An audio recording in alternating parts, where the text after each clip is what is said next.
আসসালামু আলাইকুম বন্ধুরা, আমি সাবিনা। আমার হেসেলে আপনাদের সকলকে জানাই স্বাগত। বন্ধুরা, আজকে আমি আপনাদের সঙ্গে যে রেসিপিটা শেয়ার করব সেটা হচ্ছে ময়দার বরফি। খুবই কম খরচা এবং খুবই কম সময় ইউজ করে বাড়িতে আপনারা এই রেসিপিটি বানিয়ে ফেলতে পারেন। খেতে খুবই সুন্দর, একটু ধৈর্য ধরে একটু ঘি বেশি দিয়ে যদি বানান অসাধারণ টেস্টের রেসিপিটি। তো চলুন শুরু করা যাক। তোর ময়দার বরফি আমাদের রেডি। দারুণ ঘিয়ের গন্ধ এবং তো আপনারাও এইভাবে ময়দার বরফি বানিয়ে। তো বন্ধুরা, আজকে আমি বানাবো ময়দার একটা বরফি। আজকে সুইট রেসিপি বানাবো। তো ময়দার বরফি বানাবো, তার জন্য আমি এখানে নিয়ে নিয়েছি দুধ। তো আমি আগে থেকে দুধটা বসিয়ে দিয়েছিলাম যাতে তাড়াতাড়ি আমরা বানাতে পারি, সময় বেশি না লাগে সেই কারণে। তো দুধটা অনেকটা কমে গেছে, দুধটাকে আমরা এক সাইডে রেখে দেবো। এখানে আমি নিয়ে নিয়েছি একটা কড়া, আর এর মধ্যে নিয়ে নিয়েছি আমি 1 কাপ ময়দা। ময়দাটাকে হালকা ফ্রাই করে নেব। ময়দার কালার হালকা চেঞ্জ হবে, অতটুকুই ফ্রাই করব, অতিরিক্ত লাল করে ফ্রাই করব না। তো বন্ধুরা, ময়দাটাকে মিডিয়াম ফ্লেমে 1-1.5 মিনিট মতো ফ্রাই করে নিয়েছি। এতে আমি অ্যাড করব ঘি। এতে আমি 2 টেবিল স্পুন ঘি অ্যাড করলাম। আপনারা চাইলে এর থেকে একটু বেশিও ঘি অ্যাড করতে পারেন। এবারে ঘি দিয়ে ময়দাটাকে ভালো করে আমরা ফ্রাই করে নেব। ঘি দিয়ে ময়দাটাকে ভালো করে ফ্রাই করে নিতে হবে। এটা আপনারা আটারও বানাতে পারেন বন্ধুরা, আমি ময়দার বানাচ্ছি। এতে আমি আরও একটু ঘি অ্যাড করছি বন্ধুরা, কারণ আমার একটু ড্রাই লাগছে এটা, তাই আমি এতে আরও 1 টেবিল স্পুন ঘি অ্যাড করে দিলাম। স্লো ফ্লেমেই কিন্তু এটা ফ্রাই করবেন, অতিরিক্ত হাই ফ্লেমে ফ্রাই করার কোনো দরকার নেই, তাহলে কিন্তু ময়দাটা পুড়ে যাবে, তখন ভালো হবে না। তো বন্ধুরা, আমি 3-4 মিনিট মতো ময়দাটাকে ঘিয়ের সঙ্গে ফ্রাই করে নিয়েছি। খুব সুন্দর ফ্রাই হয়ে গেছে। এর মধ্যে আমি দিয়ে দেবো একটু এলাইচি গুঁড়ো, দিয়ে আর একটু মিক্স করে নেব ভালো করে।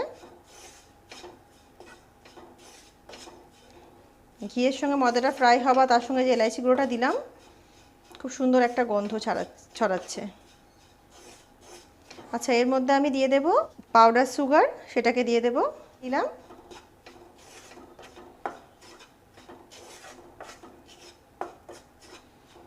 চিনিটাকেও ভালো করে ময়দার সঙ্গে মিক্স করে নেব।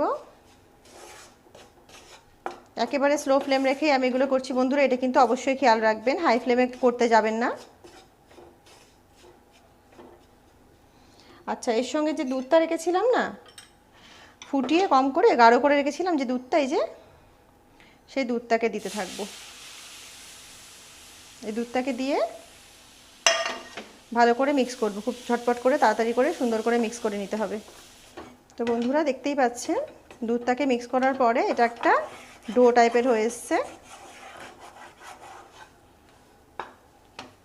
কড়া থেকে ছেড়ে দিচ্ছে।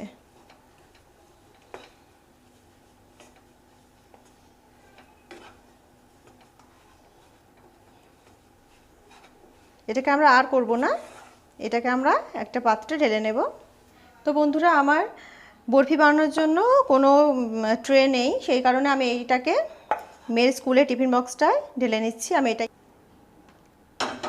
ঢেলে নিয়েছি। এবার এটাকে খুব ভালো করে কিন্তু আমাদের সমান করে নিতে হবে।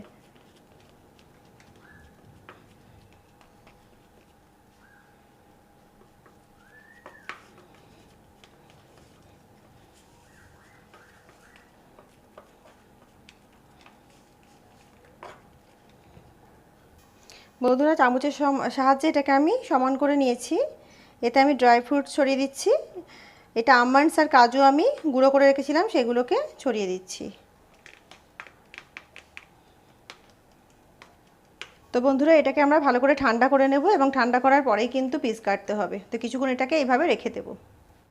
তো বন্ধুরা, ময়দার যে বরফিটা আমি বানাচ্ছিলাম সেটা ঠান্ডা হয়ে যেতে আমি পিস কেটে নিলাম, আর ব্যাস প্লেটে সার্ভ করে দিলাম। দেখুন কত সুন্দর ইয়াম্মি, একদম সফট ময়দার বরফি।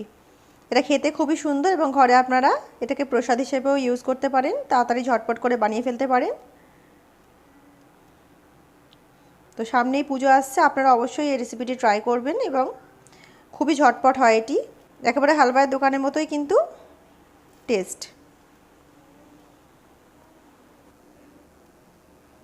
তো তো রেসিপিটি কেমন লাগলো অবশ্যই আমাকে কমেন্টস করে জানাবেন বন্ধুরা। রেসিপিটি যদি আপনাদের ভালো লাগে অবশ্যই আমার চ্যানেলকে লাইক, শেয়ার এবং সাবস্ক্রাইব করে আমার সঙ্গে থাকবেন।